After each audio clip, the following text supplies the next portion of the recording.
मांस मच्छी खाणाऱ्यांना प्रवेश दिला जात नाही, घर विकलं जात नाही, ह्याच्यावर संघर्ष सुरूच आहे.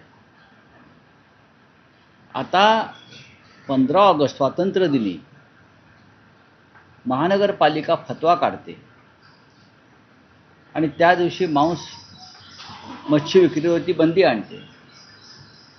15 ऑगस्टला हा काय आहे? हा देशाचा स्वातंत्र्य दिन आहे. लोकांनी आनंद साजरा करण्याचा दिवस आहे. हा धार्मिक उत्सव नाही आहे. हा शौर्याचा दिवस आहे. लक्षात घ्या, हा शौर्य दिवस आहे. या दिवशी आम्हाला विजय प्राप्त झालेला आहे, आम्हाला स्वातंत्र्य मिळालेलं आहे. आणि ते स्वातंत्र्य नरेंद्र मोदी, अमित शहा किंवा देवेंद्र फडणवीस यांच्यामुळे मिळालेलं नाही आहे. ह्या स्वातंत्र्यासाठी रक्तपात झाला, हिंसाचार झाला, बॉम्ब फुटले, लोकांनी तुरुंगवास भोगला. त्याच्यामध्ये भारतीय जनता पक्ष किंवा आता जी विचारसरणी आहे मांस मच्छी न खाणाऱ्यांची, ते कुठेच नव्हते. आणि तुमच्याकडे मागणी केली कोणी की स्वातंत्र्य दिनी मांसाहार वर्ज्य? हे काय नवीन थोतांड आहे या महाराष्ट्रामध्ये? आणि या थोतांडाचे जनक कोण आहेत? देवेंद्र फडणवीस सांगतात काँग्रेसच्या काळामध्ये. अहो, काँग्रेसचं सोडून द्यावं, तुमचं बोला. काय झालं की काँग्रेसच्या काळात तुमच्या स्वप्नात सुद्धा तुमच्या छातीवर काँग्रेस बसलेली आहे आणि आम्ही बसलेलो आहोत. काय विचारा, काँग्रेसच्या काळात, नेहरूंच्या काळात, काय नेहरूंच्या काळात, काय काँग्रेसच्या काळामध्ये तुम्ही महाराष्ट्राला काय नपुसंक बनवताय का? छत्रपती शिवाजी महाराज युद्धावर गेले, ते काय वरण भात तूप खाऊन त्यांचे मावळे लढत होते का? ते मांसाहारच करत होते चांगल्या प्रमाणात. पेशवेसुद्धा मांसाहार करत होते, बाजीराव पेशवे. त्याशिवाय युद्धावर लढता येत नाही. आता सीमेवरचं सैन्याला सुद्धा मांसाहार करावाच लागतो ना. वरण भात तूप पोळी खाऊन, श्रीखंडपुरी खाऊन नाही युद्ध लढता येत. तुम्ही महाराष्ट्राला नपुसंक करताय, नामर्द करताय. देवेंद्र फडणवीस, हे फतवे मागे घ्या. तुम्ही मराठी माणसाची संस्कार आणि संस्कृती खतम करताय. स्वातंत्र्य दिनी काय नवीनच होतं? स्वातंत्र्य दिनी मांसाहार नाही. तुम्ही नका खाऊ ना. बरं, तुम्ही लपून खाताय ना सगळे. आपण सगळे लपून खातात, मग लोकांवरती ही बंदी का लादताय? प्रत्येक प्रकारची बंदी लादली जाते. बंदी.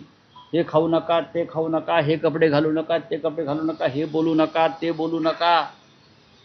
हा देश आहे की बंदीशाळा आहे? हा महाराष्ट्र आहे की बंदीशाळा? हे बंदिराष्ट्र झालेलं. या विरोधात सर्व मराठी माणसांना एकत्र येऊन आवाज उठवावा लागेल. पण राऊत साहेब, दोन प्रतिक्रिया उमटत आहेत सरकारमध्ये. अजित पवार म्हणतायत की अशा पद्धतीनं मांस विक्री बंद करणं योग्य नाही, हे अजित पवारांचं मत आहे. तर दुसऱ्या बाजूला सरकारमधले भाजपा आणि त्यांचे नेते असं म्हणतात की हा निर्णय काँग्रेसच्या राजवटीत जेव्हा शरद पवार मुख्यमंत्री होते तेव्हा झाला होता, आणि जेव्हा महाविकास आघाडी सरकार होतं तेव्हाही शरद पवार, परिपत्रक निघालं. लक्षात घ्यावं, शरद पवार मुख्यमंत्री पदी राहून किती काळ लोटला? शरद पवार साहेब शेवटचे मुख्यमंत्री कधी झाले हे फडणवीस साहेबांना माहिती आहे का? सांगा ना तुम्ही. मनोहर जोशी मुख्यमंत्री होते आमचे 25-30 वर्षापूर्वी, त्याच्या आधी पवार साहेब होते. तुम्ही कोणती अध्यादेश बाहेर काढताय? तुमच्याकडे आता कोणी मागणी केली आहे का? शरद पवारांच्या काळामध्ये अध्यादेश निघाला का नाही मला माहीत नाही, पण मांस आणि मच्छी विक्री बंदी शरद पवार साहेब करत असतील तर मला आश्चर्य वाटेल. असं काही घडलेलं नाही. हे थोतांड आहे. 15 ऑगस्ट हा धार्मिक सण नाही, हा विजयी दिवस, विजय उत्सव मनवण्याचा दिवस आहे. पण भारतीय जनता पक्ष प्रत्येकाला धार्मिक स्वरूप देत आहे. तुमचं तुम्ही बघा हो. तुम्ही द्या श्रीखंडपुरीच्या पार्ट्या, तुम्ही द्या पुरणपोळ्या.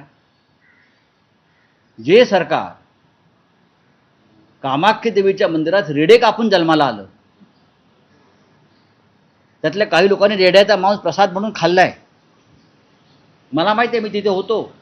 नंतर जे सरकार फडणवीसांचं गुवाहाटीला रेडे कापून, बकरे कोंबड्या कापून, बदकं कापून तिथे, हे मी जबाबदारीनं बोलतोय, त्या सरकारला मांस मच्छीचा तिटकारा यावा याचं मला आश्चर्य वाटतंय. 65 रेडे कापले कामाख्या देवीच्या मंदिरात आणि त्या रेड्यांचा प्रसाद खावा लागतो. कापणाऱ्याला. हे पण तुम्हाला मी सांगतो, तिकडली ती एक परंपरा आहे. तिथे बदकं कापली जातात, तिथे इतर प्राणी कापले जातात आणि कापल्यावर प्रसाद म्हणून त्याचा मांसाहार करावा लागतो प्रसाद म्हणून. अशा सरकारचे जनक आणि निर्माते देवेंद्र फडणवीस